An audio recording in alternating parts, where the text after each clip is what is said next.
On n'est pas en retard, on résiste.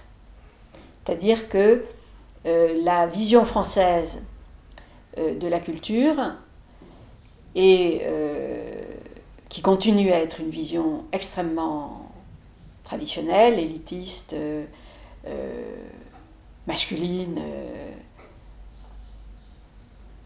discriminante, est fondamentalement contradictoire avec les études de genre. Puisque la vision de la culture en France, c'est une vision romantique de l'auteur qui se place au-dessus des déterminations sociales, qu'elles soient de classe, de genre, de race, etc. Alors que, si vous voulez, si on regarde le panorama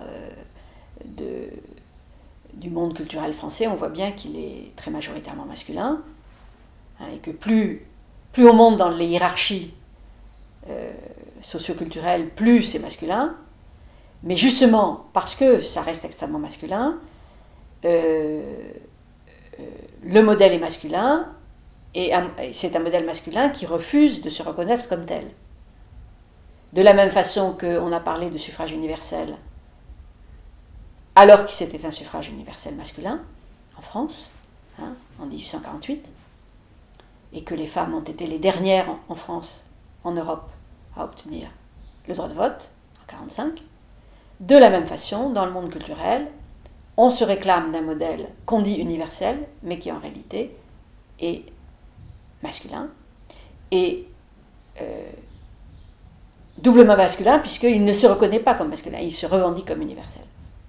Et donc, c'est la nature même de la tradition culturelle française universaliste, qui malheureusement plonge ses racines dans la Révolution, et de ce point de vue-là, sur le caractère, le fait que la Révolution se soit construite sur l'exclusion des femmes, il n'y avait vraiment pas de quoi se vanter.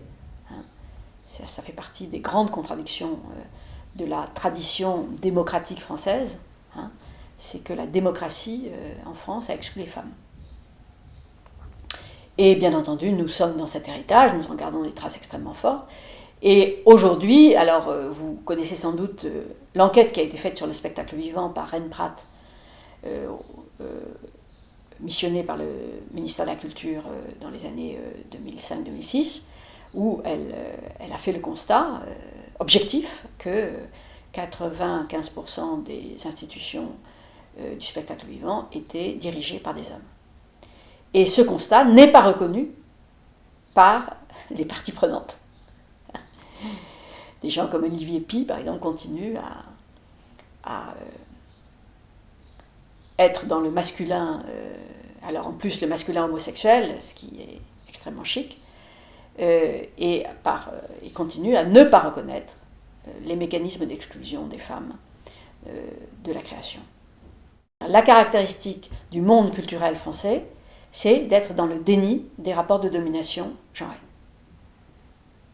Et ce déni, dans la mesure où l'université est en quelque sorte la version érudite